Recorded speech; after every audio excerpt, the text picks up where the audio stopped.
जब कृष्ण जी एक नारी का रूप पकड़ के राधा जी के गांव में जाते हैं और गोदनहरी का भेष पकड़ के जाते हैं तो वहाँ आवाज़ लगाते हैं। कैसे, क्या भाव है, आप लोग सुनिएगा।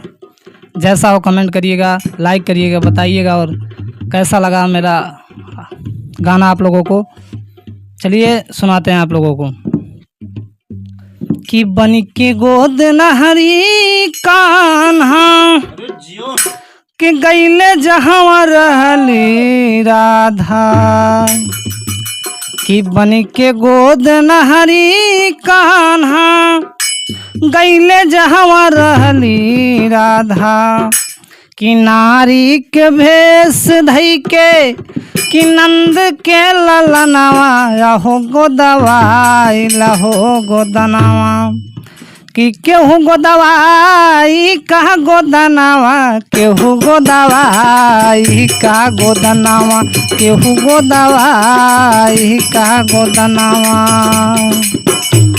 अरे बन के गोद नहरी कान्हा गईले जहाँ रहली राधा, बन के गोद नहरी कान्हा गईले जहाँ रहली राधा, नारी के भेष धई के नंद के ललनवा केहू गोदवाई का गोदनवा केहू गोदवाई का गोदनवा केहू गोदवाई का गोदनवा केहू गोदवाई का गोदनवा केहू गोदवाई का गोदनवा केहू गोदवाई का गोदनवा केहू गोदवाई का गोदनवा। भैया आगे क्या कहते हैं इसी भाव में। अरे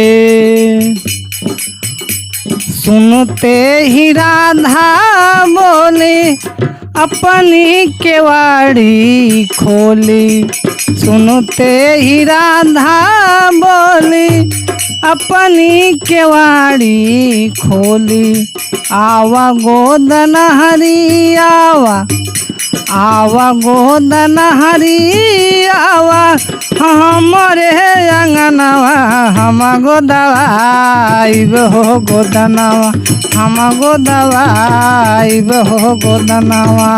अरे हम गोदवाइब हो गोदनवा हम गोदवाइब हो गोदनवा हम गोदवाइब हो गोदनवा हम गोदवाइब हो गोदनवा।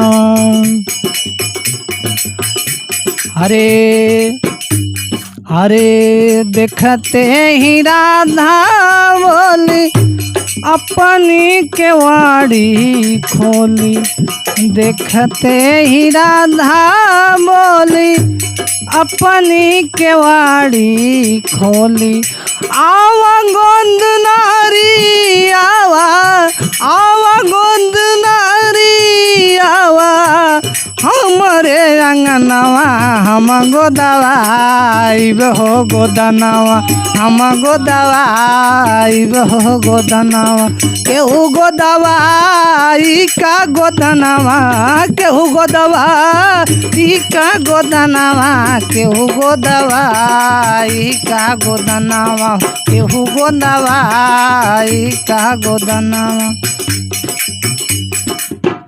अगले भाव में क्या कहना है। जब राधिका जी कृष्ण जी का हाथ पकड़ती हैं तो क्या कहती हैं।